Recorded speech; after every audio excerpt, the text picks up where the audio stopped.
Who among you has visited the best galleries on our planet? Who has enjoyed the masterpieces displayed there with bated breath? Now we will show you, absolutely free of charge, an exclusive image that no one has seen before. The paintings in this video surpass in beauty and significance the great works displayed in the Louvre, the Metropolitan Museum, and the Uffizi Gallery combined. So now you will see 50 shades of Jupiter. Such a rich palette is only possible for the universe. Subscribe. One day, astronomers came up with the idea to send an automatic interplanetary station to the largest object in the solar system, Jupiter. And so, on August 5, 2011, it happened. As part of the New Frontiers project, the Juno probe successfully set off for our gas giant to closely examine it and its surrounding moons. In 2016, 5 years later, the spacecraft entered Jupiter's polar orbit. Since then, the probe has been regularly sending large data packets to Earth, and scientists have been gradually decoding them. That's why we don't get brand new images of Jupiter and its moons right away, but regularly, since a lot of the data is still being processed. But the ones that have been decoded prove that JunoCam has fully justified the investment. It's one of the best cameras ever installed on a probe. Although initially this device integrated into the design of the automated station was not among the priorities. However, now, National Aeronautics and Space Administration has changed its mind and even opened the JCM image database, allowing third-party users to artistically process the images. The results are amazing. What exactly did Juno see on Jupiter? What secrets did it reveal to the people on Earth? It got to the very core of the giant storms, was dazzled by the bright lightning, admired the auroras, and also discovered the biggest secret of our giant. The only camera on the probe started filming almost as soon as it reached Jupiter's orbit. While flying over the giant at a speed of 208,000 kilometers per hour, Juno saw the planet's north pole. Its central cyclone is a huge ring almost 3,000 kilometers in diameter. It is surrounded by 8 smaller storms, swirling counterclockwise. These cyclones are generally about half the size of those at the South Pole. Juno recorded the temperature above this area, ranging from -83 to -13 degrees Celsius. The conditions on Jupiter, particularly the nuances of its rotation and the tremendous atmospheric pressure, prevent storms from splitting apart or merging into a single, but gigantic one. That's why we can observe amazing patterns made up of deadly gases swirling at tremendous speeds. Why does the image of Jupiter's North Pole look different in the infrared spectrum?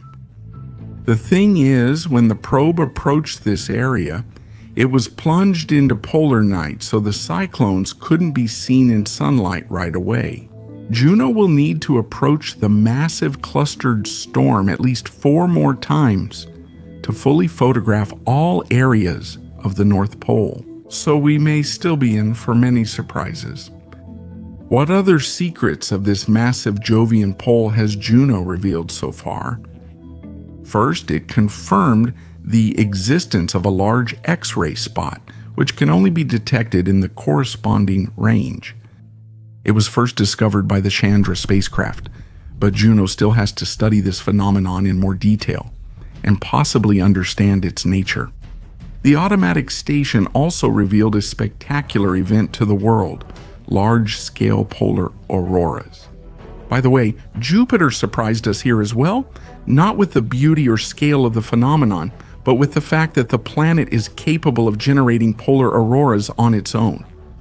On Earth, this phenomenon occurs because of the solar wind, but on Jupiter, it's due to its rapid rotation and powerful magnetic field. What interesting moments can be highlighted throughout the Juno mission. At the end of summer 2016, Juno made its closest approach to Jupiter, 11,000 kilometers above the upper cloud layer, which resulted in a series of stunning images. They show spirals and swirls of absolutely unimaginable colors. Thanks to this, we not only see a distant world, as if with our own eyes, and literally immerse ourselves in it, but we can also better understand the process of Jupiter's cloud layer formation. These images were worked on by amateur astronomers who processed them thoroughly to make them more realistic and understandable. Do you think they succeeded? Did you know that there are real plasma jets on Jupiter, quite different from the dangerous and spectacular jets coming from magnetars? These jets are triggered by Jupiter's magnetic field, and Juno managed to photograph the effects of their influence on the giant's atmosphere. The possibility of magnetospheric plasma flows on Jupiter was described in the journal National Communication as part of a study conducted by astrophysicists from the United States and China. Now, these theoretical assumptions have been confirmed by images from the Juno probe. It recorded several jets, including N3. The automated station also captured a unique moment when certain types of clouds were rising above the others, similar to thunderstorm clouds on Earth. In addition, Juno captured jet atmospheric currents that shape the recognizable appearance of the planet. These structures, like parallel streams, flow from west to east and from east to west, and the winds in them blow at speeds of several hundred miles per hour. Fortunately, hurricanes of such strength have not yet been recorded on Earth. Which feature of Jupiter's atmosphere most often sparks debate and attracts constant attention? Of course, the Great Red Spot, a global hurricane that has been observed by people on Earth for 3 centuries. Juno managed to photograph the depths of this storm from an altitude of 8,000 kilometers. No probe has ever managed to get closer to this monster. The spacecraft changed our understanding of the hurricane's location. Previously, it was believed to be higher than all the other storms, but Juno found out that this is not the case. The storm, like a bloody tornado, plunges about 300 kilometers deep into Jupiter's layered gas cake. Jupiter's atmosphere is a real paradise for hurricanes. Some of them last only a few days, while others are incredibly large and rage for centuries. Just take a look at the image taken by Juno in the summer of 2020. This is what the entire Jovian atmosphere looks like. There isn't a single island of calm in it. But without a doubt, no hurricane can truly compete with the Great Red Spot. Its size alone is impressive, isn't it? 3 Earth-sized planets could fit inside it. A century ago, the Great Red Spot measured 40,000 kilometers by 14,000 kilometers. Now it has shrunk to almost half that size, but the wind speed remains the same, over 600 kilometers per hour. Are there lightning storms on Jupiter? Where else would they be if not on this giant? The atmosphere here, unlike Earth's, isn't made up of water vapor clouds. It's mostly filled with gases that are deadly to humans. Ammonia clouds are found nearer the planet's southern and northern poles. This dangerous phenomenon on Earth typically occurs near the equator. Electrical discharges pierce them with 10 times Earth's power. This is how Uranus saw them. The greenish tint is explained by the presence of a large amount of ammonia. But scientists still have to find out why lightning occurs, mainly at Jupiter's North Pole. But did the probe really study only our formidable neighbor so closely? What was Juno able to see in the immediate vicinity of the gas giant? The probe successfully captured some of Jupiter's largest moons, Io, Europa, and Ganymede. The probe examined Io especially closely, approaching its surface to within 1,500 kilometers. This moon is famous for its incredible volcanic activity. Most likely this is due to its proximity to such a massive celestial body as Jupiter. In any case, Io is the most active moon in the entire solar system. Juno discovered huge lava lakes and also detected an equatorial volcano that had not been noticed by any probe before. Scientists' previously used data has been clarified. Astronomers thought these were not lakes but lava flows, but the Juno spacecraft completely clarified the picture. Since Io is constantly in a state of geological activity, its surface changes over time. Therefore, the next regional missions may see a slightly different landscape. By the way, the probes flying past Io did not ignore the Sputnik crater volcano. It probably just wasn't there. It appeared in the last 20 years, considering the size of the object. One can get an idea of the truly incredible activity of this celestial body. What other features of Io's surface relief gained new interpretation after this celestial body was studied by this probe? First of all, it's the famous Loki Patera, a lava lake with a diameter of 200 kilometers sparkling like obsidian even from such a great distance. The images clearly show islands, apparently made of the same material as the lake's liquid, but solidified over time. Voyager and Galileo images show these land areas stay about the same, with a diameter of roughly 3 kilometers and do not change over the years. Their location also remains unchanged. That means these are stable, not floating structures. Do you remember what Volan said in Bulgakov's immortal work, The Master and Margarita?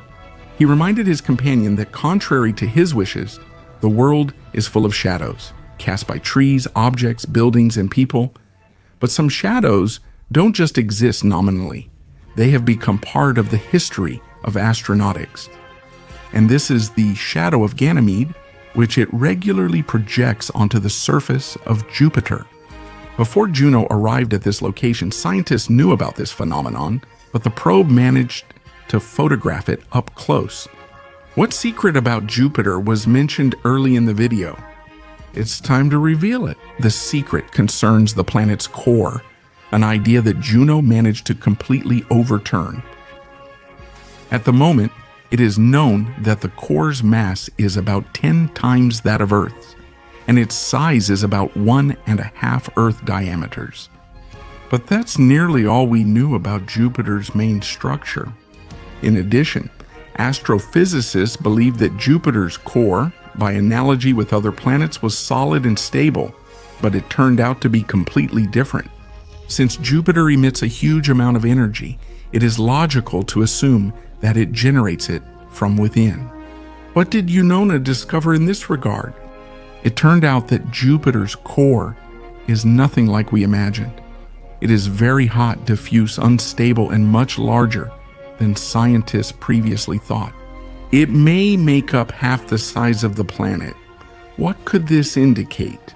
Most likely several 100 million years ago, Jupiter experienced a catastrophic collision that destroyed the giant's internal structure, after which the celestial body literally had to piece itself back together. What will happen next with the Juno mission? As you know, it launched so successfully that National Aeronautics and Space Administration decided to extend it from 2021, when the original finale was planned, until the end of 2025. At the beginning of the project, the developers assumed that in 2021, Juno would leave its orbit and sink into the deadly atmosphere of the gas giant, where it would safely burn up. But the deadlines have long since passed. Ozon made 44 additional orbits around Jupiter and focused on studying the Galilean moons. Also, during the remaining time, Unona will approach the planet's north pole to study in detail the hurricane octet raging there. If the probe manages to measure Europa's ice shell, it will greatly help the future Europa Clipper mission, which launched on October 14, 2024. The program is scheduled to begin in spring 2030. Since data from the Juno probe continues to be actively deciphered by astronomers, what do you think awaits us in the future? What else can Jupiter surprise us with? Go ahead and share your thoughts in the comments. And as always, we're off to search for the freshest news in the universe.